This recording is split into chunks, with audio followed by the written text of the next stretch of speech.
Hello and welcome to Loving Me, Myself, and Life with me, Joni Misiak. This month, we're going to talk about self-care. Now, you might have been like, oh my gosh, Jody, I've heard about self-care a million times and things like that. I want to share my take on it, and I'm sharing it this month because in December, I have a really hard time myself making sure that I take care of me, that I make myself a priority, and that self-care kind of sometimes falls through the cracks. So this is a loving reminder to you and myself to take time for ourselves this month. And then beyond, obviously, this month and then in the summer. Those are my two times that I really struggle with taking care of myself on a level that I really need. And I'll share more about that. So get cozy, get comfy, and take this time for you because you deserve it. So thank you for being here. This is a big topic, and that's why I'm making it for the whole month of December. So, what is self-care? You could say self-care is taking bubble baths or going to the spa, but that's not really what it is. Like, it's a part of it. But self-care, in simplest form, is taking care of you, your mind, your body, and your spirit, all of it. And that might seem like a lot, but it can be as simple as going to your regular dental cleanings, getting a checkup with the doctor or a naturopath, or both. And it's taking these things. So it's these normal maintenance of the body and just kind of, in my opinion, it's really just, taking care of yourself. It's taking your car in for a tune-up, right? We take care of ourselves. So that's like the normal, nitty-gritty things of things. Like things happen. We brush our teeth, we floss, all this stuff, right? And then it's taking care of our body in a different way where it's moving it in a loving way, feeding it nutritious food, getting enough sleep. And then the mind, meditating, slowing down, listening to yourself, figuring out what thoughts are flowing around, flying around in your brain, what's going on. And your spirit, doing things that bring you joy, that light you up. Now, with all the things that I listed, where does spa or bubble baths fit in? Well, it depends on the person.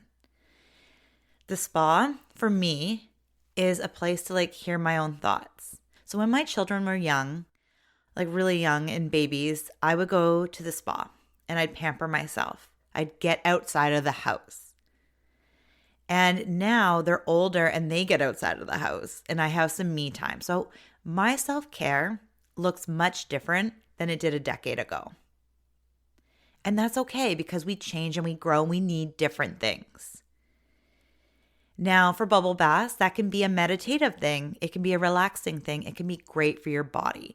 You put some Epsom salts in, some essential oils. But the thing is, not everybody likes bubble baths. So today, I'm not going to give you a long list of things you need to do. I am going to open your mind and share that self-care isn't a one-size-fits-all. Because what you need or want might be different than what I need or want. I love and I need a lot of me time. When I'm out and about doing different events or occasions in socializing, I need some serious downtime after. I'm just on the heels of a really cool event that I'm doing in town and it's a dance for charity. But the next day, you know what I have in my calendar? Relax, recharge. Now, it might not just be by myself. I'll hang out with the kids, maybe we'll watch a movie, but whatever I need in that time is what I'm going to allow myself to have because I know that I need to recharge myself and relax after a very busy day. So today's episode, like I said, I'm not sharing a huge list of self-care items. Now, don't hit pause or walk away yet. I'm going to give you something more. Because like I said, it's not a one size fits all. I could share exactly what I do for myself. But you and I are different. That's what makes us unique. And it's taken me years to figure out what I need. And at the same time, like I said before, my needs have changed. So today it's really about you getting clear on what you need and what you want. What makes you feel calm, centered, and awesome? Because when I take care of myself with self-care and things, I feel more calm, centered, focused, and I feel a whole heck more like myself. But when I'm not taking care of myself, all the containers, like we want to kind of look at our bodies. It's not just this one big bucket. We say you can't pour from an empty cup. Well, it's really a cup or a compartment. I kind of think of it as a bento box with lots of different compartments and of different needs. And I'll get into that today a little bit as well. But when I'm not filling my bucket or buckets really, or my bento box up well, like it's more like off balanced, I don't feel good. I feel just not connected to myself, just off and not balanced properly.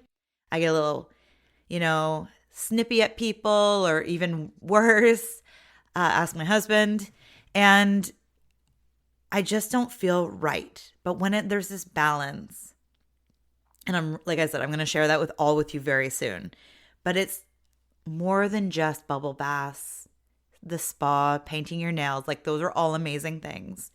And in fact, going back to when my kids were young, that was the biggest chunk of self-care. I gave myself permission to sleep, and I would wear a face mask. Like I remember it was every Friday night, I'd put a face mask on after my shower and I'd take time for me. That was my me time. Now my Fridays look different because I don't see my husband most of the week, and that's our time together. So I actually sprinkle in my self-care throughout the whole week in a different way now. So if you've been doing things for you, but you don't feel like it's doing anything, or they're like, oh my goodness, Jody, I've been doing all these things and I still feel like crap. It's not that you're not trying and that you're not taking time for you. It might just mean that you need to shift and do different things for you. And if they used to work and they don't work now, it's not because you're broken or they're broken. It just is an outdated self-care routine that you have. And that's okay. That's why you're here. And I'm so grateful you are. So let's get clear on what you need.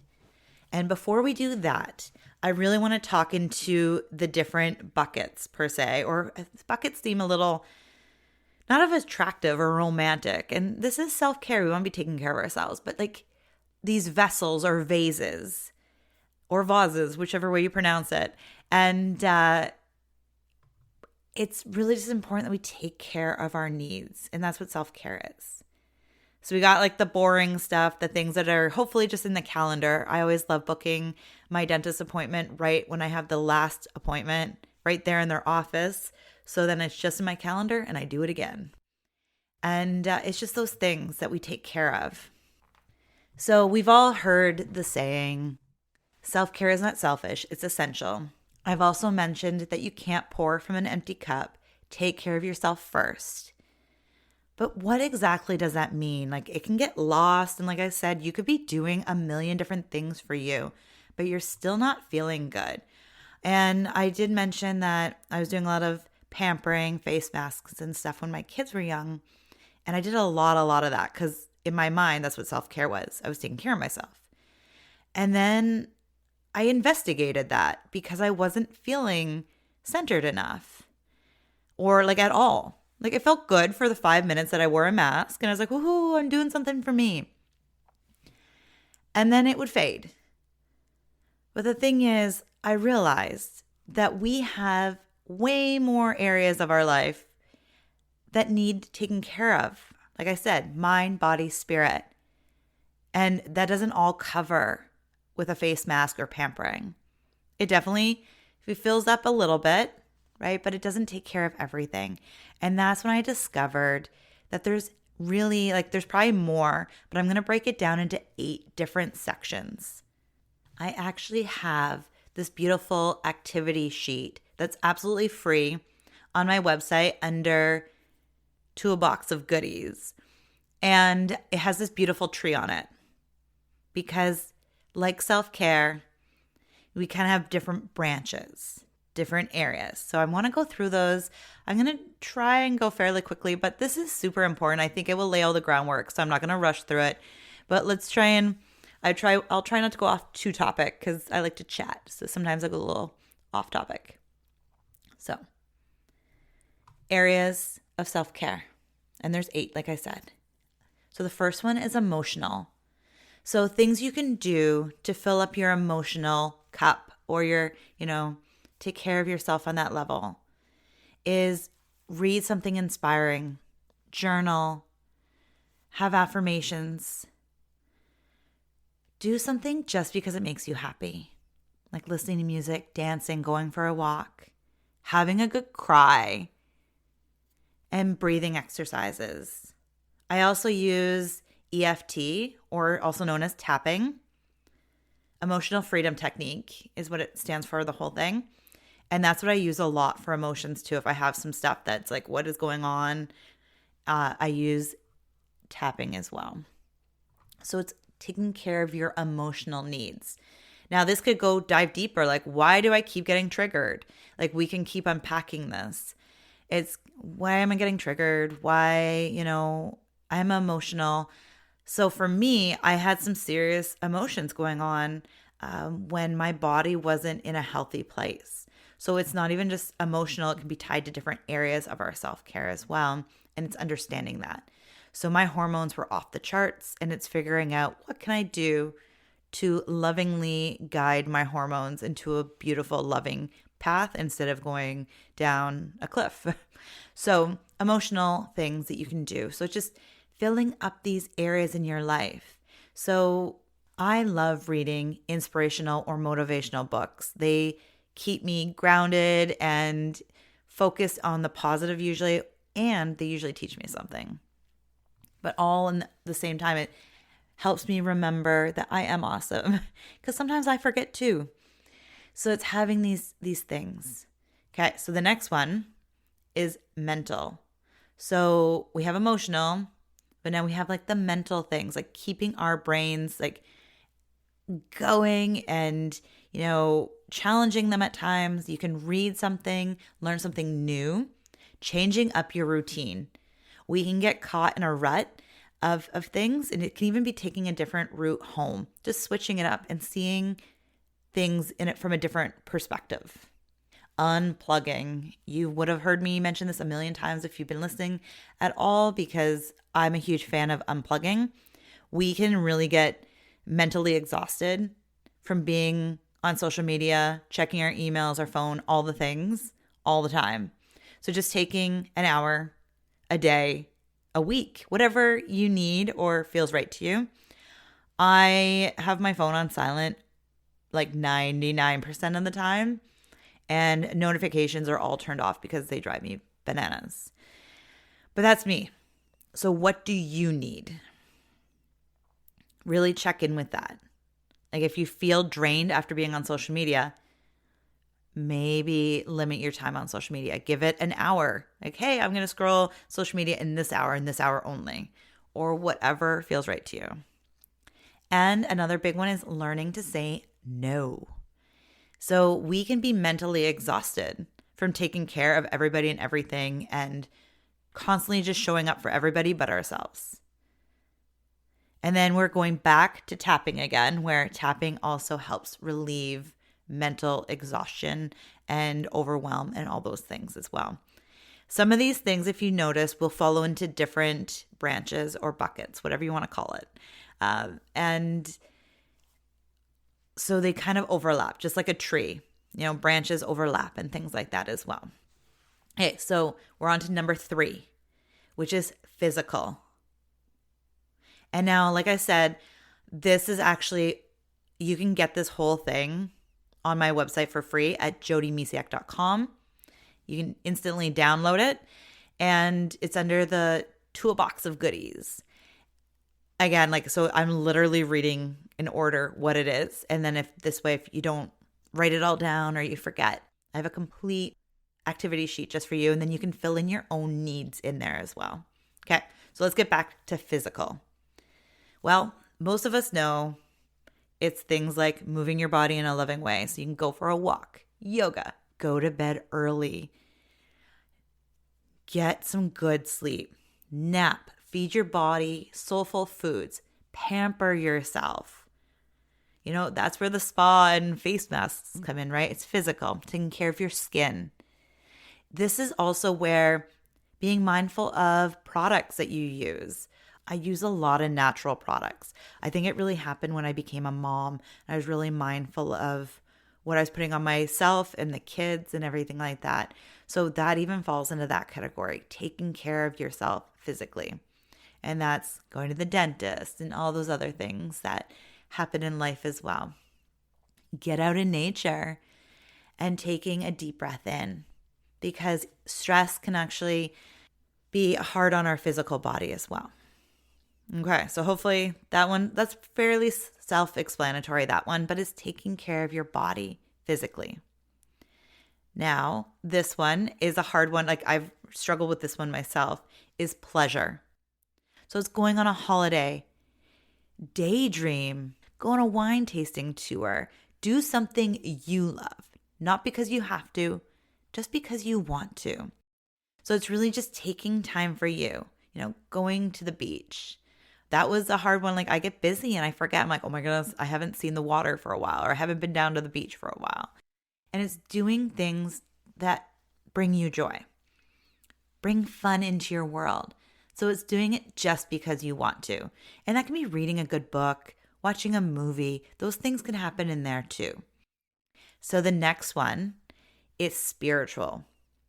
And that's meditating, random acts of kindness, donating to charity, praying, journaling, volunteering. Volunteering can bring you so much joy.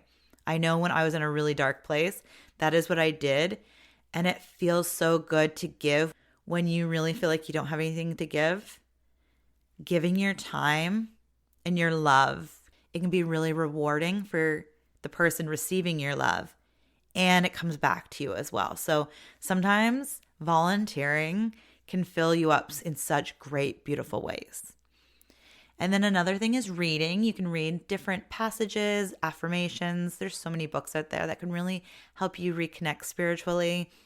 One of my big favorite ones is actually Gabby Bernstein and Dr. Wayne Dyer. Those are two of my major ones that are very, they help me reconnect my spiritual being and things like that, and remind me that the universe does have my back. And then yoga again. I love yoga, and it's going to be everywhere because it does all the things. It helps you breathe. It helps you slow down to listen from within. It's physical. It has all the things. And I practice Ashtanga yoga, and that has the 8 limbs. So it's really, really, it's good for you in all things, because yoga isn't just the asanas. It's meditation. It's being kind to others, doing no harm. There's so many beautiful, beautiful things. Like, talk about trees. Ashtanga yoga focuses on the 8 limbs, and I imagine a tree in that too. We are all beautiful trees.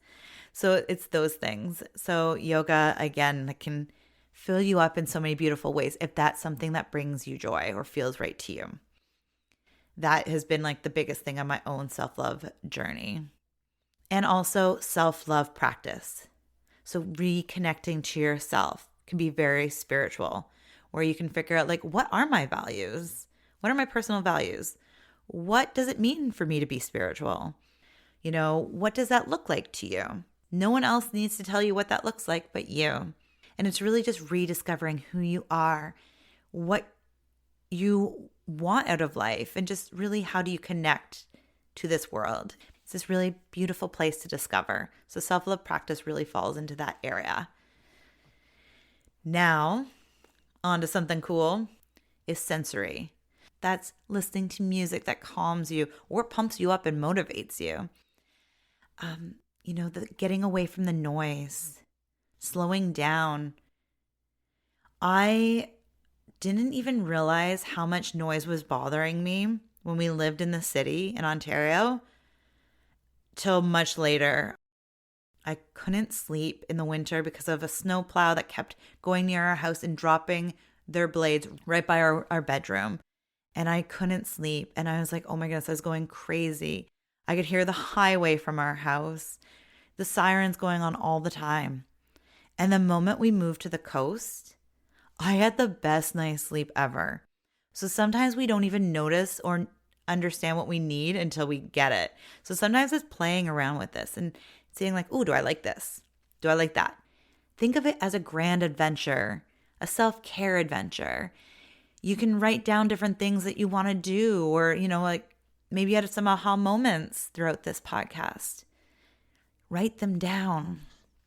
The other thing for sensory is unplugging again, because there's a lot of noise in that world of our phones dinging a million times and things like that.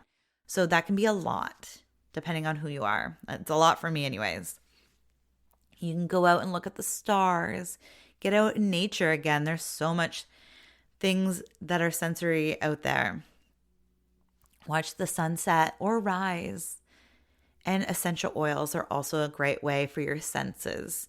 So it's really being in there. And the one thing I don't have on this is forest bathing. I love forest bathing. I love walking in, and I actually start with going to the entrance of a forest and just closing my eyes, breathing in, and just setting an intention and really share gratitude for being able to walk through a forest. And just like have a little prayer there, like a great gratitude prayer. And then at the end, I do a thank you. But as I walk through the forest, I will listen to the sounds, smell. The only thing I don't do is taste. I'm not licking things personally. But I could, if I can stick out my tongue. But a lot of the time you can smell and all the beautiful things in the forest, and it's just really gorgeous. It slows us down and really connects with the moment. So the next one is social. So I don't love labeling things, but it's so much easier sometimes to put ourselves in containers or boxes. I really discovered that I'm an introvert, but I also really like being social. Love, love, love it, but I can only be social for so long. However, being social, just really can fill us up. So this could be date nights with your partner, a girls' night, make plans with family or friends. And it's just really about smiling at each other and just connecting with others. When we're like the lone wolves or we just kind of hang out on our own, we can really feel disconnected. So just being mindful of your social calendars. I know there's times in my life where I go really inward. I'm creating a lot of podcasts or creating a course or just doing a lot of creating, and I really keep myself surrounded by myself and my family, and I don't really see a lot. I keep my calendar open so I can make more room for creating. And then I'm like, ooh, okay, I need some social time. So it's really just being mindful of what you need and are you getting it? And then the last one, super important and can be really hard to ask for, is support. You can ask for help. You don't have to do everything alone. So it's about creating a supportive network around you. You can make a list of different people to talk to when you need support, other people that can help you take some of the tasks off your to-do list. Delegation is so important. And sometimes we just need somebody to, talk to for guidance or a shoulder to cry on or somebody just to listen.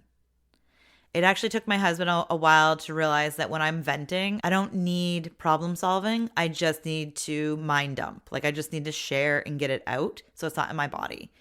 Now, if you don't have anybody in your life that you feel comfortable doing that with, another tool is getting a journal. Now, hopefully you can set the intention too that you can welcome somebody into your life to be able to open up and share with. However, if you don't have that right now, the biggest thing is grab a journal, grab a piece of paper, anything.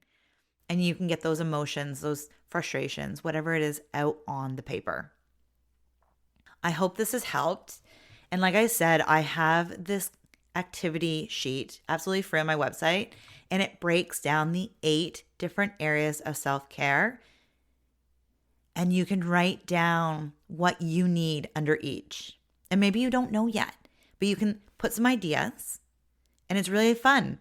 Make this fun. It's not supposed to be homework or challenging. It's coming up with some ideas of what you can do. Try it out. If it doesn't feel good, put a line through it and try something different. It's just about giving yourself space to take care of yourself and to really find what works. And again, remember, throughout your life, it will change as well. So I recommend putting down the date and just seeing where you're at. And then this list that you can create for 8 areas can be your go-to when things get tough or busy, because life is constantly happening and is busy. So it's about having this list of things you can go to when you don't know what to do. I hope this has helped. Go jump over to my website at jodymisiak.com under the toolbox of goodies, and you'll find the Self-Care 101 activity sheet. It's waiting for you. I really appreciate you taking the time for you and for listening to this episode. Thank you so much from the bottom of my heart for being here. I am incredibly grateful for you. If you have found this episode helpful, please share the love.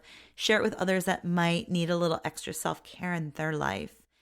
And don't forget to follow the podcast so you know when a new episode is available. Take care and have a beautiful, beautiful day. Bye for now.